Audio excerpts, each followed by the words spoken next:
Hey everyone, welcome back to Pretending with Dice. As always, I'm your host and game master, AJ. Just a real short intro this time around as we haven't got any new big announcements for you. I just wanted to once again point you all towards our new Discord server, which you can find a link to in the pinned tweet at the top of our Twitter page at twitter.com/pretendwithdice. Come along and hang out and chat about the show and stories and just join us in posting stupid dumb memes and stuff. It's a fun time, so yeah, check it out. Alright then, so let's recap what happened last time in our Things from the Flood story. As Anthony and Sora were led into a closed building in the Ministry of Defence installation, Hazel watched from the other side of the fence and was left to try and figure her own way in. Scaling the razor wire and after investigating the outside of the building to find no obvious alternate entry, she decided to wait in hopes that an opening would present itself. Meanwhile, Sora and Anthony, with no explanation immediately given, were subjected to a barrage of strange tests by the man who introduced himself finally as Professor Warren and his assistant Dr. Smith. When the tests came up clear, it was explained to the pair that all of the strangeness happening in the town could be traced to a mysterious type of inorganic life form which could infect and take over human beings for its own purposes. The professor and his team were on site to try and stop that infection. Worried about the implications for the other residents, including their families, and given their apparent uninfected status, Anthony and Sora pled to be allowed to leave, but the professor was unwilling to just let them walk out of the facility. Around this point, one of the nondescript vans which Hazel had previously seen pulled up to the building and a pair of soldiers disembarked, carrying a stretcher. Seeing an opportunity, Hazel made a quick search of the van for clues before running through the building's open doors as the soldiers re-emerged. Managing to make her way down to the building's main basement level, she confronted the professor, demanding to know what had happened to her friends. That's pretty much where we left off last time, so without any further ado, let's get into today's episode. Enjoy.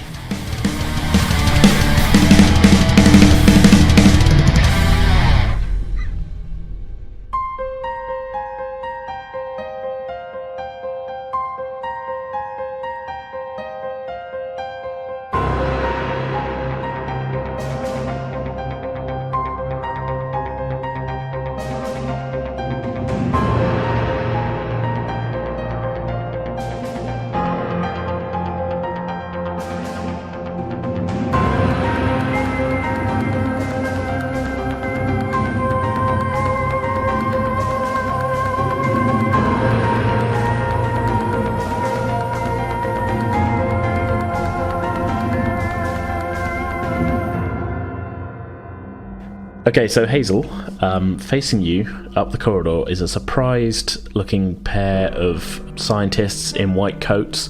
You recognise one of them as being the one that led Anthony and Sora away from the front gate. But between you and the scientists and an open door is another surprised-looking soldier who, upon hearing your shout, reaches for his gun. Hazel is just going to glare at the soldier and walk towards the scientist. Okay. So the soldier immediately is like, whoa, you can't be down here. Bit late for that. He's definitely got his gun out now and sort of covering you because you're a little bit sort of a surprise, should we say? Rando teenage goth just sort of stumbling in. Pretty much. I don't trust any of you. You brought someone in here unconscious. You've just brought my friends in here. It's been a while. They haven't come back out yet. What the fuck? As you're stepping, I take it you're still stepping towards him up the corridor. Very slowly now. Yeah. You can kind of see, as you take a few more steps, sort of out of the corner of your eye through one of the kind of viewing panels on the side, you can see Sora and Anthony in one of these side rooms, just sort of, would you say, Sora and Anthony, you still sat behind the table, or are you kind of up and on your feet? Where the door was open, could we hear any of what was going on in there? I'd say probably, yeah, you can hear sounds of, maybe not what Hazel's saying, but you can hear sort of the general kind of tone of her voice and recognise it. Okay, at the sound of that then, Anthony's going to turn to Sora and say, can you hear that? I think that's Hazel. And then shoot up to his feet and kind of look over towards the door. Is it still open? Yes, it is still open. The scientists are in the corridor. Okay. They've just stepped out. So we're going to rush. I'm going to rush out behind him. Okay. You are in the corridor. You see Hazel there. There is the soldier has his back to you, but he is quite clearly sort of pointing a gun at Hazel. Yeah, I've run to look out of the door as well. And then I want to, like, turn to the professor and be like, that's our friend.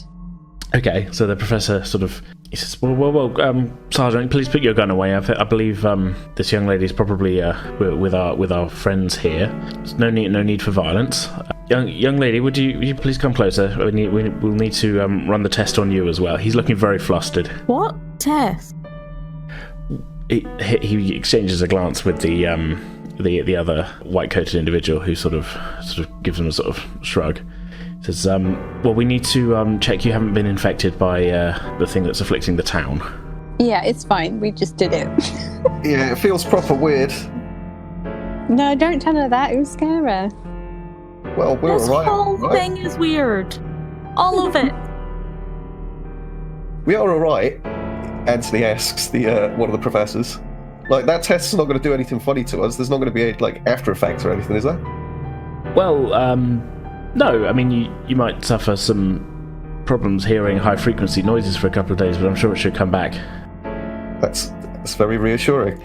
Well, Hazel, I can't believe you managed to break in.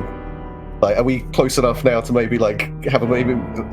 Actually, no. I was about to say Anthony wouldn't go for an embrace, but he's going to kind of, like, move forwards as if he might, but then kind of, like, reach out a hand to shake. That's not awkward at all. It's like, well done, you made it in. Yeah.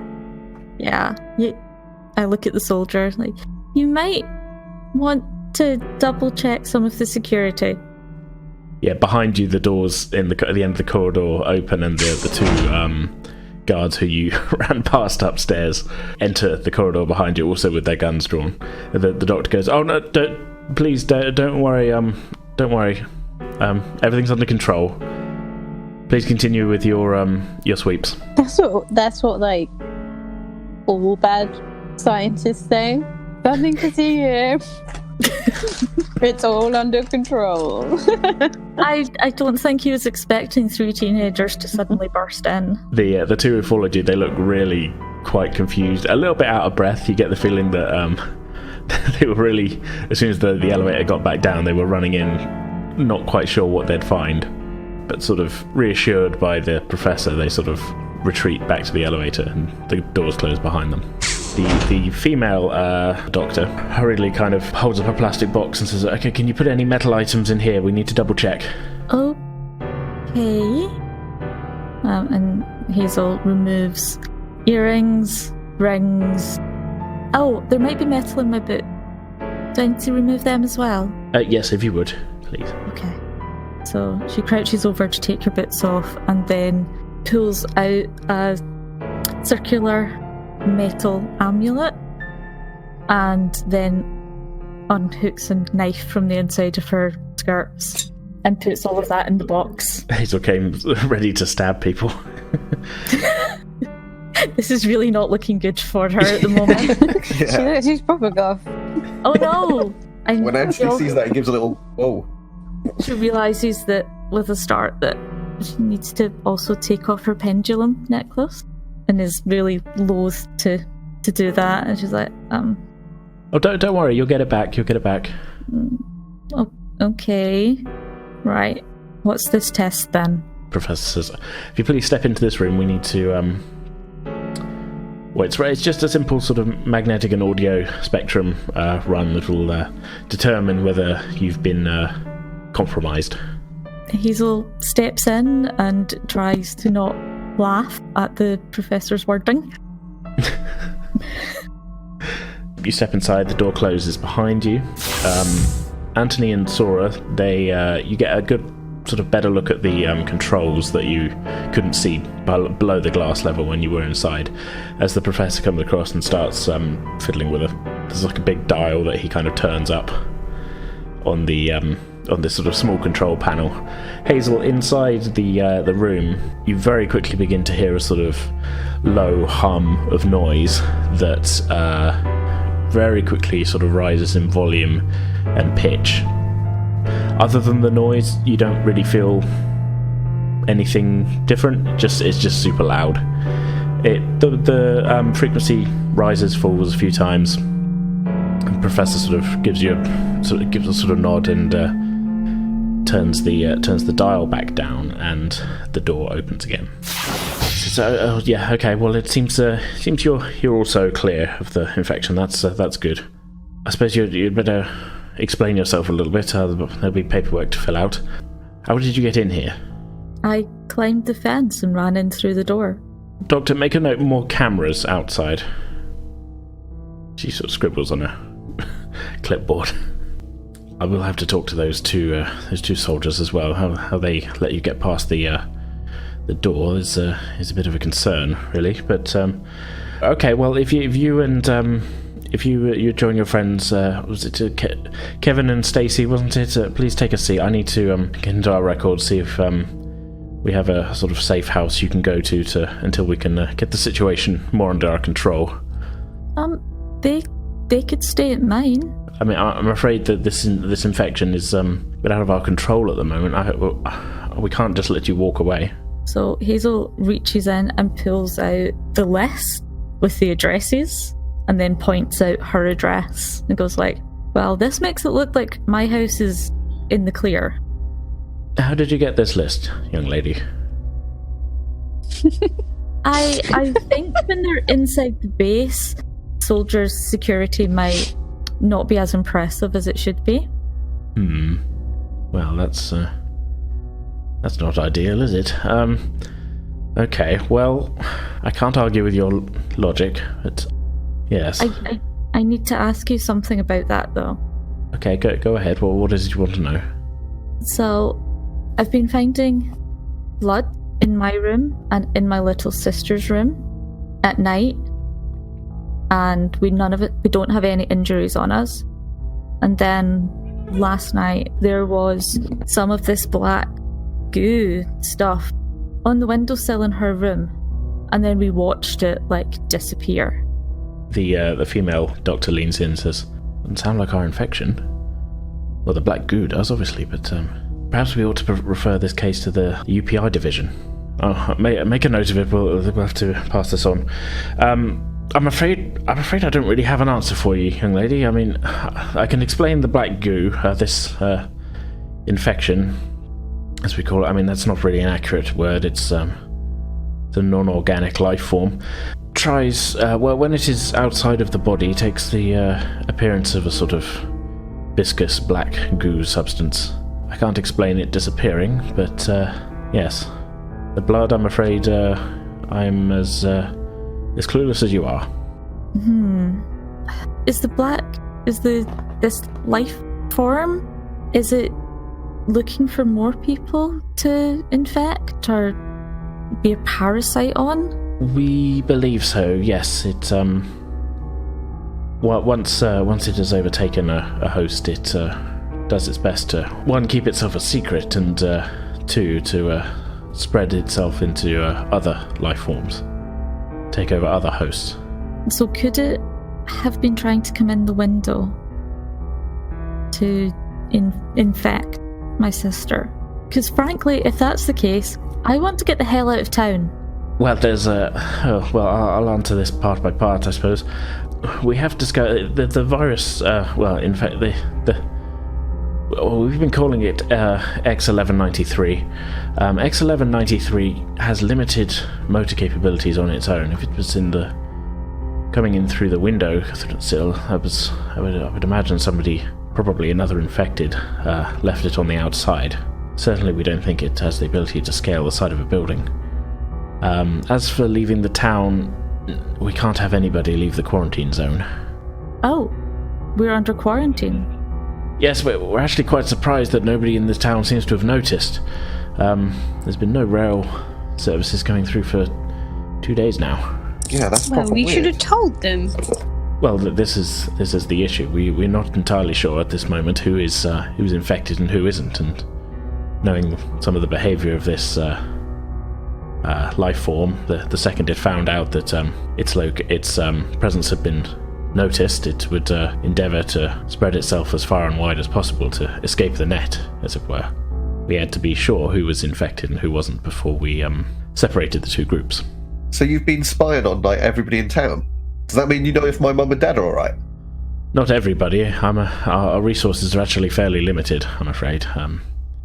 We've been slowly making our way from street to street, but a good chunk of the town is still to be surveyed. I'm sure it was one of our survey vans that you got that list from. Hazel just kind of looks slightly guilty. So I saw there being someone like unconscious dragged in here. Was that because they were infected? Yes, we've been trying to. I believe I told your companions here. Part of our job here is to try and find a way to remove the life form from its hosts. So test subjects are required. Also, I'm sorry to say that not everybody survives the initial infection stage. So, in addition, we have been removing those we've discovered have not survived this process. Oh. So what happens to people when they get the infection? Most of the time, they won't realise that they've got it. But the further ingrained the life form becomes, the more control it can take over the host body. It will then mostly leave its host to go about its daily business, but given any opportunity throughout that day to pass itself on to others, it will influence the host to do so. We believe it also will take control to ensure its survival. Remember how everyone insisted they were at school on Thursday? And they really, really weren't at school? Yeah. Must have been this thing. I can remember a we thought few it was. of the people that were telling us that name, and he turns to the professor, scientist guy, and it's like, do you want to know the people that were saying that they were turning up to school but didn't? Because it sounds like maybe that's a sign of who's infected or not. Oh, that would be most helpful. Yes, sort of casting around for a pad of paper for you. Eventually, the other doctor she leaves the room, comes back in with one, hands it to you. Well, with no particular names in mind, he just, me personally, obviously, character-wise, he knows who he's writing down, people that they spoke to in school that were insistent that they were there when they weren't, and reels off maybe, do you want to give me a roll for this to see how good I am at this? Yeah, Let's that say would that you talked to maybe 20 people that day, and yes, okay. So, what would be a memory check? See if you can remember how who was missing and who wasn't. I guess mind comprehend, which is find the right piece of information at a location, or know it already from memory. So I'm going to give it that the more successes you have on this, the better you are at remembering, basically. One. Okay. Yeah, I mean, it's been quite a stressful evening, but you can still sort of remember maybe 10 or 12 names of people. I mean, it's sort of a mixture of teachers that you remember being missing and, people from your class and such. But, I mean, over the course of the whole school, you haven't given him too many names, but it's, better than going, oh, wait, I can't remember anybody. It's a start. Yeah. Would it be helpful if we could remember who was there and at least at that point wasn't infected? Yeah, it works both ways. Yeah, either way, yes, that would be helpful. Yeah. Yeah, we had a second column. Yeah, mind comprehend. Okay, again, one success there. So, yeah, I mean, you're able to fill in maybe another 10, 15 names.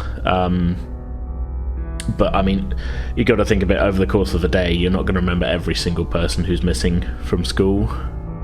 Especially if about half of them are gone, sort of just keeping names straight in your head is going to be, for that number of people, it's going to be tricky. But you're able to, I'd say between the two of you, unless Sora wants to try as well, between the two of you, you're able to sort of put a list of sort of maybe 25 names of people who, from your school, you believe were infected at that point in the week early on. So, turning to the professor, so we've got these people that are probably safe. Maybe we should let them know. What do you think? We should do something about this at least. Can we do something to quarantine the other ones? Would it let the thing know? if we did that? Well, we're not sure. That's the problem.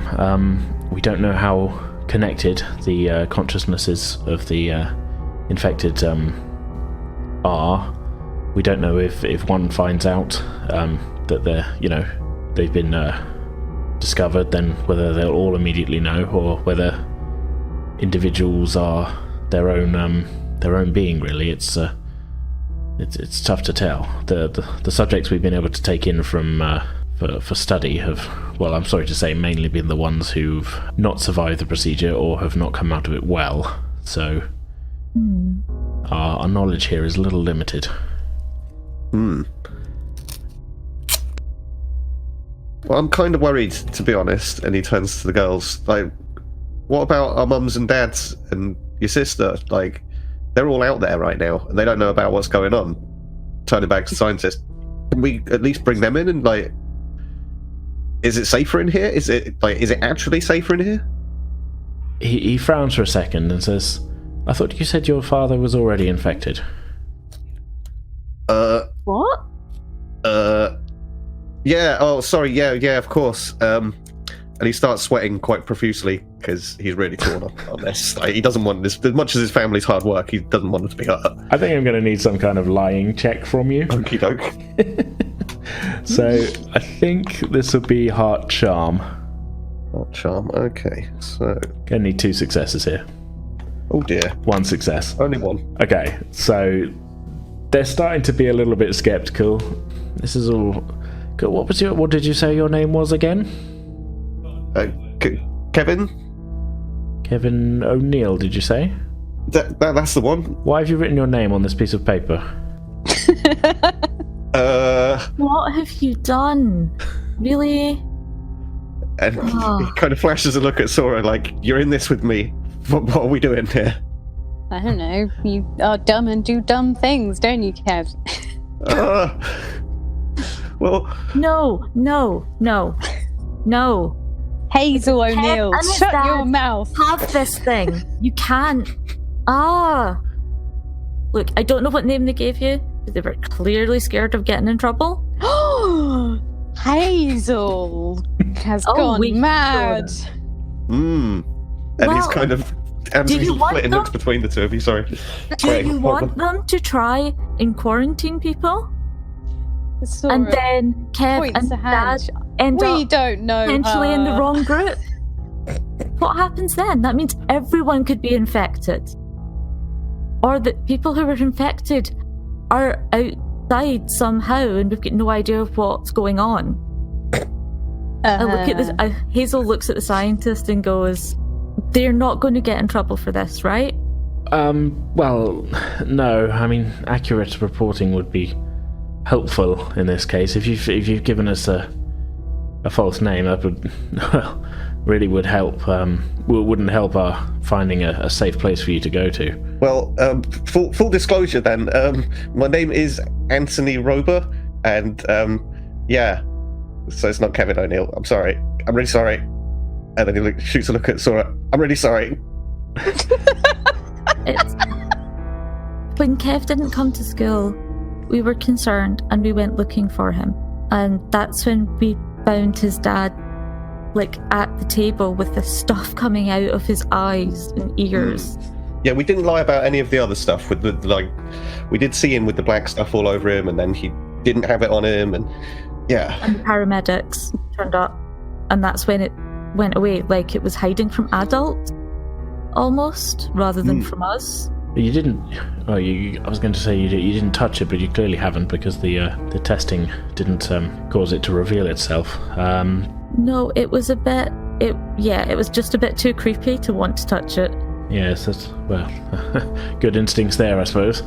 Well, in that case, I would not recommend going back to that house. You were lucky to get out of there without some kind of infection. I would recommend if you said your friend. Kevin, he sort of looks at you pointedly, Anthony, was also infected, as you say. Probably limit contact you've had with him. If you can not go back to the house and see him again, that would be good. It's a good thing you didn't drink that Coke, Sora. You're telling me. Wait, Not that I would Sora, have anyway. Sora, you need to put your right name down on the list for people that are not infected. Okay. And probably your mum as well. Okay. Speaking of mums, and he turns back to the professor. About, What a segue. that's how smooth Anthony is. He took his opportunity. So, can we bring them in here? Can we call our families and let them know what's happening at least? We should make contact with them individually. Again, we don't want to risk tipping our hand too soon. What do you mean make contact? They're not going to come in here in bags, are they? No. No, but they can check at the house. See? And I show Anthony the list. Like, see? It looks like they're scanning people from outside the house, something like that. Oh, that's all right then. And then he kind of breathed a sigh of relief as his imagination got away from him there. Looking at the list, I can say both Sora's house and Anthony's house have not been scanned yet. Okay. Hazel's house had been and had a tick next to it to say clear. So I don't know if our parents are infected or not. So we should go and scan, and seeing this list. Is there any way to quickly pass this and see whether or not our addresses are on there? I think Hazel. Yes, I can't say. Yeah, I'll just say that. We can say that. Yes, you know your own address. You're able to quickly find it and see that. Yeah, both of your houses haven't been scanned. He holds it up to the professor and he's like, "Can we go and scan our houses now then? And then at least we'll know that they're safe and maybe you could let us stay in them because we're not going to leave town or anything." I'm not sure we could leave town. Exactly. No, you would find it difficult to leave. We've been subtle, but as I say, the trains have been stopped and we have roadblocks in place. Hazel goes to fidget with her pendulum. Oh yes, you'll hand it back your stuff. Sorry, I didn't say that. So she fiddles with the pendulum and goes like, "But okay, this might be more stuff you don't believe in, but I knew to come and look here when I saw you bring that infected patient in because my pendulum dropped blood on the mat between the train line and the base, and I don't know how it happened, but it seems like it's all connected. Like I can't think of anything that would cause blood to randomly appear and not be connected to this stuff going on. Just seems really unlikely. The doctor leans into the professor again and says, "That sounds like it's connected to the earlier blood, at least. Perhaps we ought to file a report." All I can say to you, young lady, is that we haven't encountered anything else like this in all of our investigations so far. Okay. It is strange that it led you here, though. If this was the X1193, he wouldn't have anything to gain from telling you where to find. We're the response team, so why would it send you to us? It would surely just want to infect you, and then you would be part of it. But you've scanned me, so... And you're clearly not, so, yes, this is quite a conundrum. So what are our options here? Well, I suppose we could bring your families in if we could be sure that they would be uninfected. We would have to take you along with one of our scanning units. They use a portable unit similar to the test we just administered on you to sort of surreptitiously scan a house and look for any reaction. As I told two of you, the life form seems to be sensitive to certain sound frequencies and magnetism as well. So that's how we've been checking for responses. We think at low levels we would get enough of a return to see what was happening without alerting it to our presence. So we could take you to your homes and check, and if all is clean, bring you back here. Well, I certainly don't want to leave my mum and dad out there alone, not knowing what's going on. And he looks at his watch. What time is it? I'd say it's probably gone 10. Seeing this on his watch, Anthony is like, "Yeah, I definitely need to talk to my dad." sooner rather than later. You know, I'd be really up for going round your house, Anthony. Sora! Sorry. Anthony Timing! blanched completely. There's no response coming to mind at all. There's just cannot compute. Absolutely broken by this. That's so far out of left field. The professor's kind of looking between the two of you. Been a while since I've seen the old dad. Well, you're going to go to your house, right? Surely, right? Oh, can I come to yours as well? Guess they would want to meet Looks me. around desperately at everybody, like, what is going on? Are you trying to hide me? If Are you ashamed of me? Well, my dad, I don't know what my mum and dad are going to make of you turning up at 10 o'clock with me and some strange men, but sure. Well, what makes it so different if it's just you and the strange men? Why is it suddenly outrageous if I'm there? You know how paranoid his dad is. You know what his dad's going to think. What? Do I have a bad rep or something? No. But what his dad says is going to be nothing to what his mum says if they think that Anthony's got you pregnant. What? Right? You need to not turn up there. The doctor goes really wide-eyed at this, and he's just Why well, is me being pregnant? Just coming to no. this? All right, Jesus. Teenagering escalates. Yeah, that was a bit of an escalation there. Hazel pissed off at me, man. Is this where we reveal that Hazel has been shipping Anthony and Sora this whole time?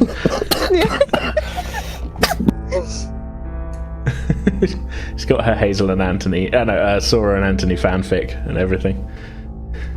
I'm not pregnant. I haven't even kissed. Well, yeah, I guess we should just go then.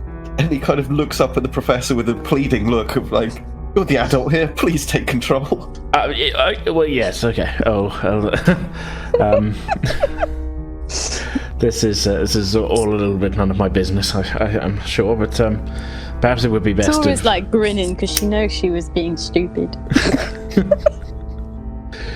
just to try and get a reaction out of Anthony. Perhaps it would be best if we all stuck together.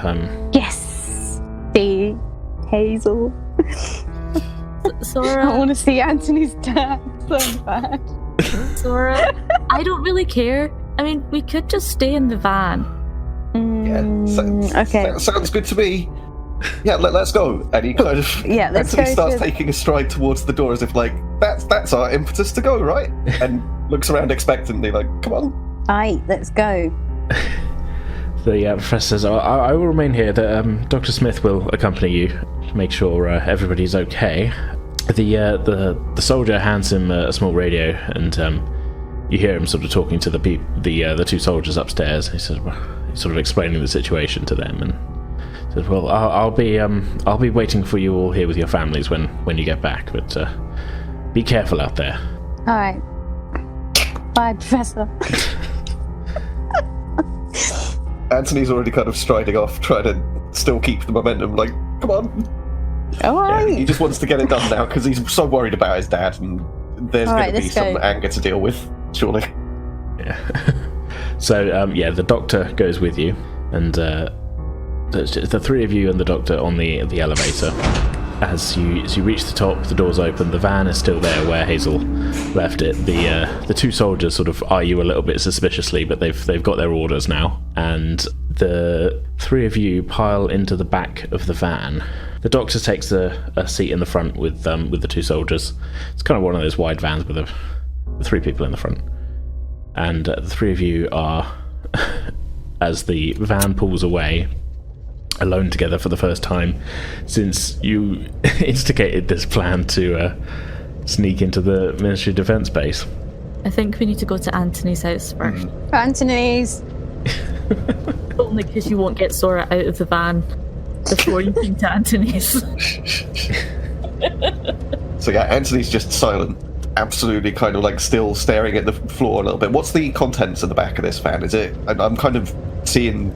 I'm trying to think of how to describe it. It's like the tech guy in a spy movie. It's his van. It's full of monitors. And it's a little bit like that. Maybe not as fully kitted out as that. There's not really like any electronic monitors and things, but there is like a sort of. Okay. It's kind of a little bit like the back of an ambulance in there, but again, maybe not as fully kitted out with sort of like cupboards and stuff. You can sort of see a little bit where maybe Hazel have been rummaging around, but there's a spare what do we call it? Hazmat suit in there. There's sort of little bits and pieces, sort of fire extinguishers and stuff. There is what you would now guess to be the sort of mobile kind of sound units that the professor had mentioned. There's a sort of what looks almost like a kind of heavily modified kind of boom box, and there is also a kind of looks a little bit like a kind of handheld satellite dish sort of thing, which has a kind of, it leads to a sort of unlabeled kind of box of electronics, and yeah, they're sort of on racking on the side. Okay. Yeah. So yeah, he's just gonna stare at the ground and try and maintain focus, and yeah, that's what Anthony's doing at this moment. Okay. So the van rumbles away. It's not too far across town. It's about 5 minutes in the back of the van before you feel it sort of coming to a stop. And the side door opens, and the doctor is standing there with the two soldiers. Well, perhaps as we're looking to extract your parents, if possible, you could lead the way. Anthony, was it? She sort of looks down at her notes. Yep, that's the one. And he gets up and kind of moves to get out of the van with them, and then gives a look back to the girls, kind of says, well, are we, I don't know if, like this, are we bringing the family, all the families back in the van with us in one go? Or what are we doing here? Is there enough space, out of character, sorry, is there enough space in the back? Yeah, it's one of those larger kind of, yeah, there's enough space, let's just say. Cool. Okay. He kind of looks at Sora, and his gut sinks, knowing that she seems to have something in mind for his dad, and that is she going to wind him up and possibly make this already being late worse?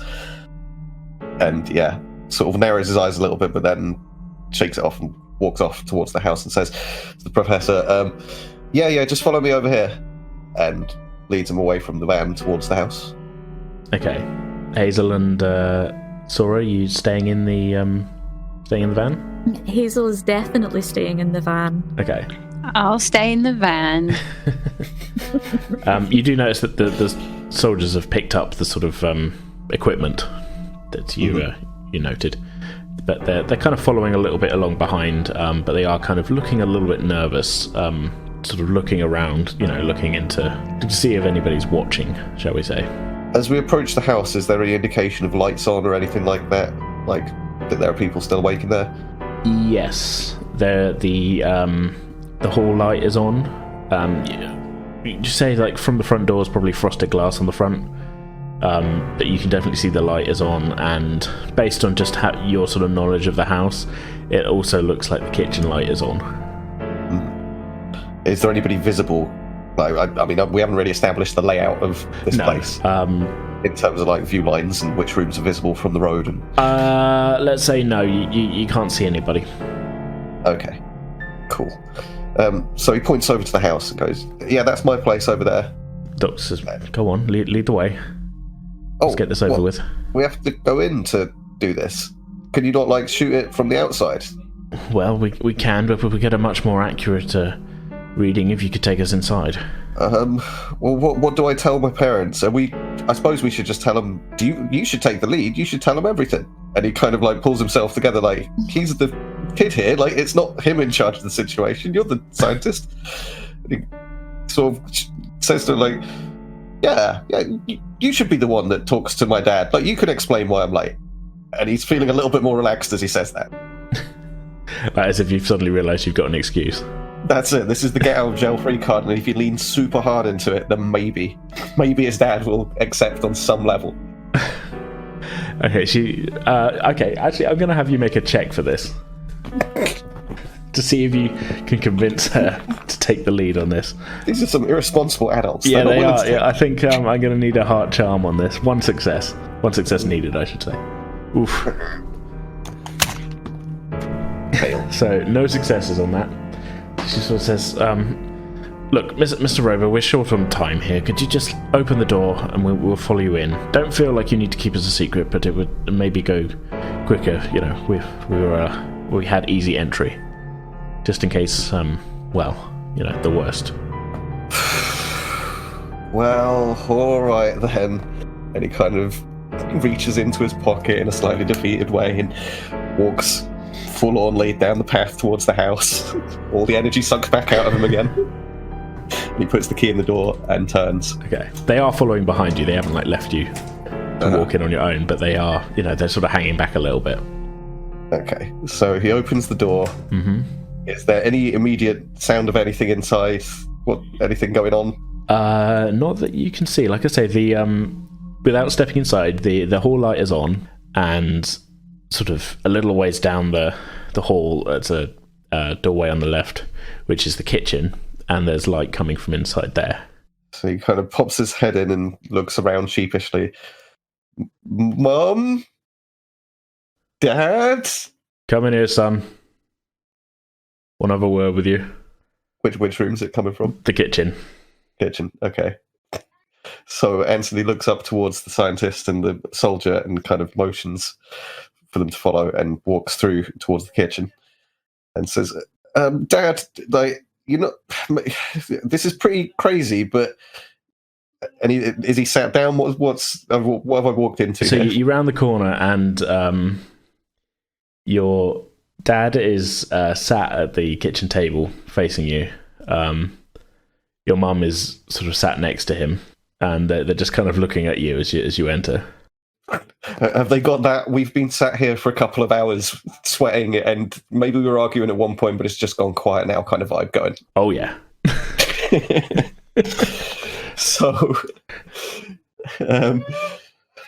So these some scientists from that base in town, and you might not believe this, but there's something really crazy happening in town, and it's why I'm really late. I'm so sorry, Dad. And he looks to his mum, and what's her response as he said, sorry? So the scientists aren't actually visible to them if you're stood in the doorway. So he's sort of pointing over his shoulder. This is funny. She says, now, I seem to remember setting a curfew for you, Anthony. 9 p.m. Anthony looks around sharply, and he looks over his shoulder to see that the scientists haven't followed him into the room yet. The scientists and the soldiers. And he takes a step or two into the kitchen so that they can follow him behind, and he kind of motions for them to follow through hurriedly. Yeah, as you... no, Dad, seriously. I was going to say, as you make eye contact with the scientist, she's sort of giving you a go on, kind of wide-eyed, So you step into the kitchen, your dad's sort of still going. Your dad, as he started talking, he's kind of covering, kind of pinching his temples as he's talking. His eyes are closed, sort of thing. How can we trust you, son, to not stick to our rules? So sorry, the scientist has chosen not to. So the scientist at this point, your dad is working up to something. He's clearly when at that point the scientist walks in. It's almost like your dad doesn't quite notice her straight away. Okay. It says, I didn't get to where I got today by not listening to my father, your grandfather. Dad, I do listen to... You need to listen to me for once. I didn't get where I am today by not listening to what my dad told me and staying out past curfew on a Saturday night. Dad, you need to listen to me for once. No, son, I'm talking. This is important. Look... He looks up at this point, and you can see the rage in his eyes. Is oh, you've never spoken to me like this, son. And your mum has sort of seen the scientist walking in with a soldier carrying a bunch of equipment, and is sort of looks a little bit kind of it's a slight kind of gasp, sort of thing. But she hasn't stopped your dad talking because she knows what he's like. He says, "Well, who on earth is this? What are you doing in my house?" I said that there's something going on in town, Dad. This scientist knows about it. Scientist? Come on, now you've got to say something. Says, Mr. Robert, yes, my name is Dr. Smith. I work for the Ministry of Defence. I'm afraid it's us who have detained your son this evening. And he looks on you and his eyes are sort of thundering at the words detained. It's nothing bad. What were you doing to get detained by the bloody army? Nothing bad, Dad, I swear. Like, there's like this black goo in town, and Kevin's in trouble, and like I was really worried about you and Mum, so like I persuaded the scientists to come here, and like we're just checking to see if everything's all right. And as these words are coming out of his mouth, he's thinking like, "Hang on, am I giving the game away here?" That's a good question. and slows down a little bit, and sort of looks over to the scientist again, like. Yeah, she's sort of giving you a look of like, you might be giving the game away here. And your mum said, "Well, we did miss you at the roller disco earlier, son. How did this happen?" Well, like I said, there was there was this thing happening, and well, it's not really important to explain that now. I don't even really know what's going on myself. Like the people at the base know more, and we just need to do a test in the house to see if the house is okay, and then like we need to take you out if the house isn't okay. So, and he looks over to the scientist like, maybe we should. Can we do that test? Yes, I mean that is why we're here. I mean, madam, sir, yes, we I'm afraid need to check you for I can't go into it right now, but there's a possibility that an infection might have spread to your home. And your son, and she sort of gives you a look as if she's like, okay, I'm going to help. Your son is only worried about you, and so we thought it best to come straight here and check to see that you're okay. Your dad sort of, I've never felt better in my life other than betrayed, and frankly, and your mum puts her hand on his arm and says, "Now, Jim, this does sound serious. Maybe we should listen to them." As your dad's kind of sort of spluttering and that, the doctor gives a sort of nod to the soldier next to her, and it's a little lower. It's not as loud as it was, but you begin to hear the sort of frequency sort of sweep, this time coming out of the kind of modified sort of boombox setup. And as it gets louder, your dad is, shut that bloody racket up! God. Oh. They run through the sweep.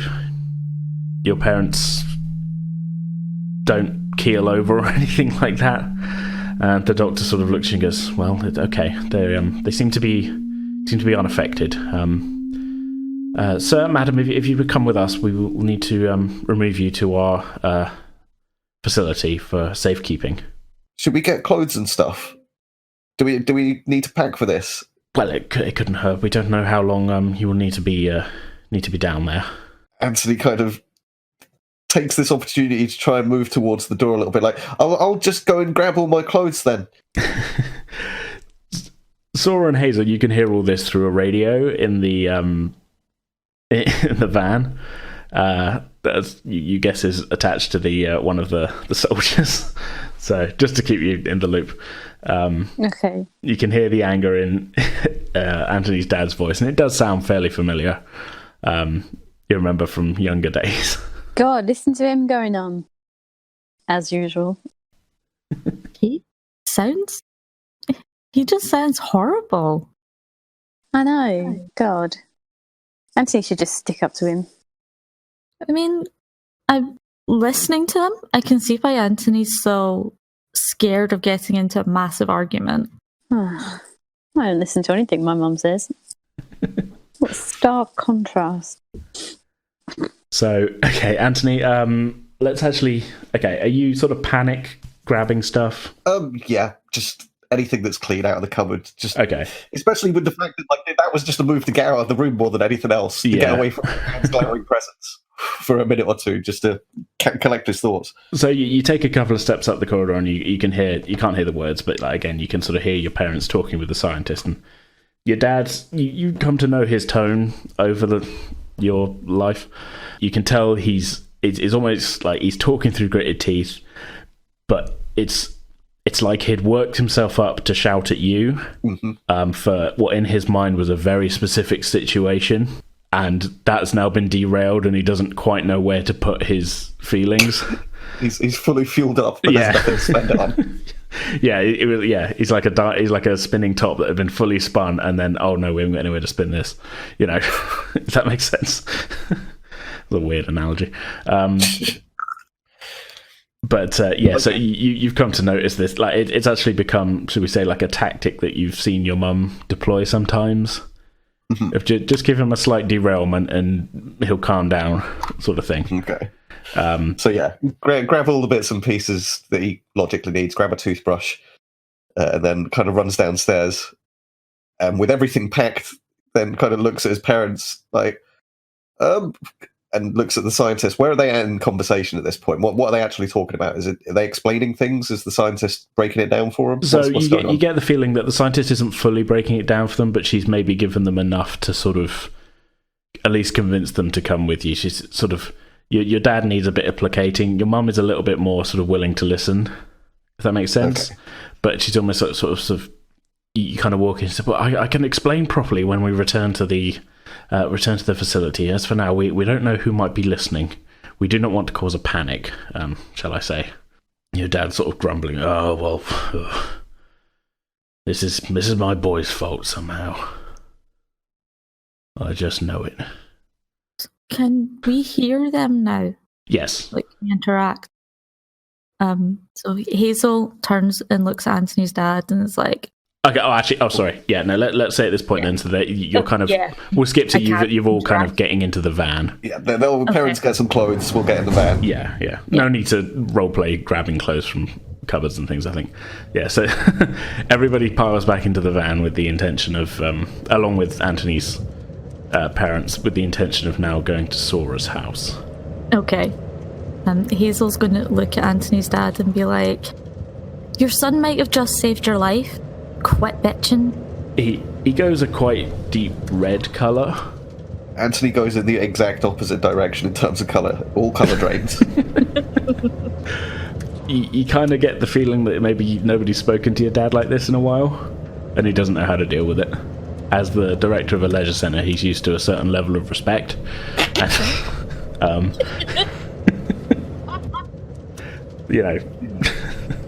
The man who delivers the chlorine is always very polite to him, and he's gotten accustomed to a certain standard of living.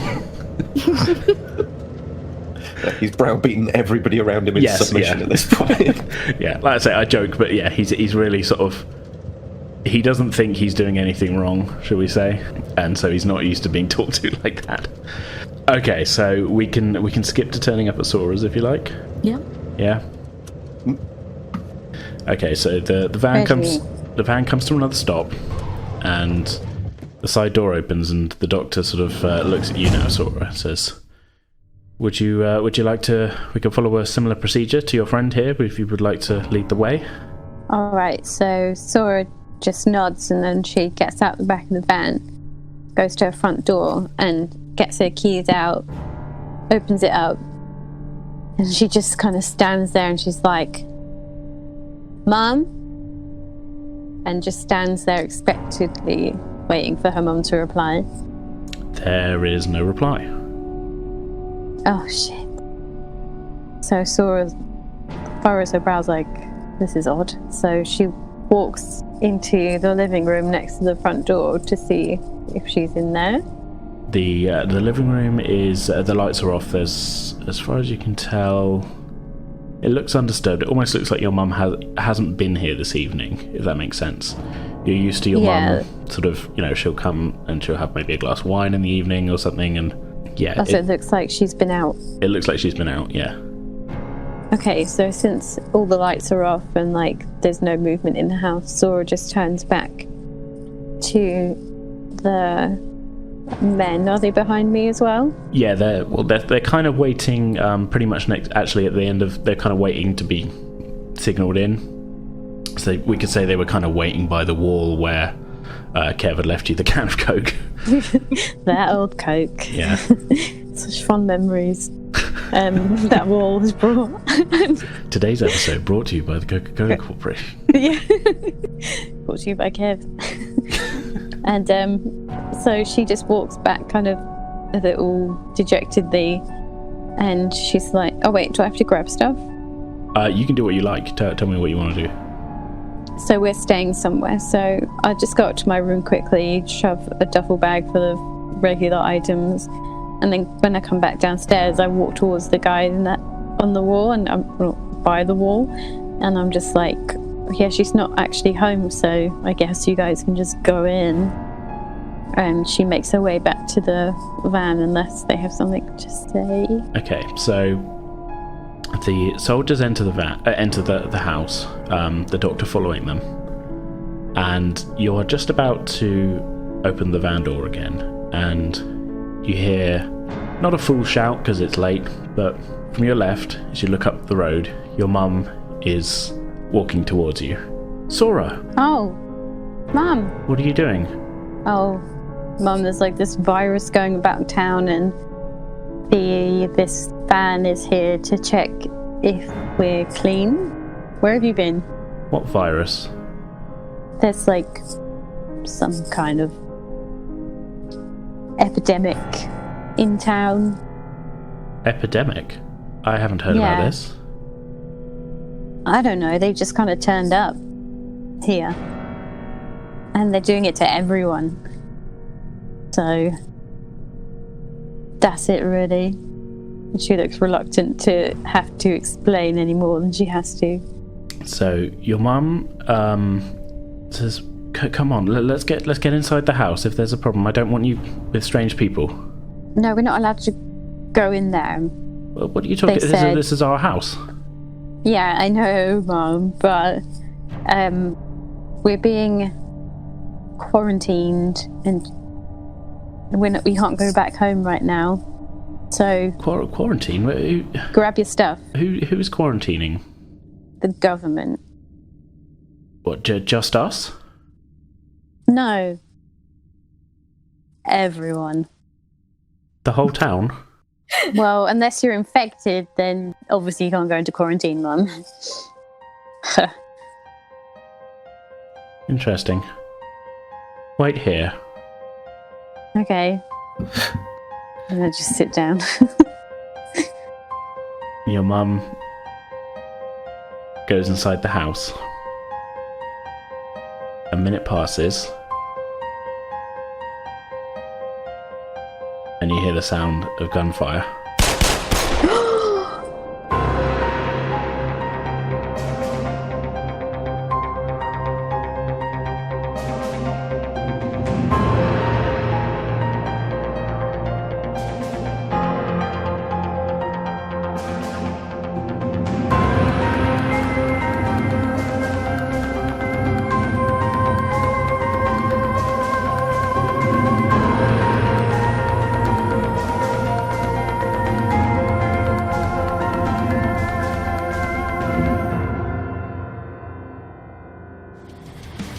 Okay, that's going to do it for this episode. Next week, that's Thursday the 27th of February, we'll hopefully have another bonus D&D world-building episode for you.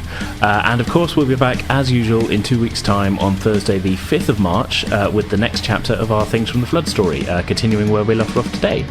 So hopefully you'll all tune back in for that. In the meantime, you can get in contact with us on Twitter and Facebook, both of which we're at Pretend With Dice. If you're a Discord user, you can also join our server by following the link in the pinned tweet on our Twitter page. And finally, you can also email us at pretendingwithdice@outlook.com. If you're an iTunes or Apple Podcast user, it'd be really great if you could leave us a rating and review. It all helps us to find new listeners, and we'd love to hear what you all think of the podcast. So for now, that's our show. I hope you all enjoyed it. We'll see you next time.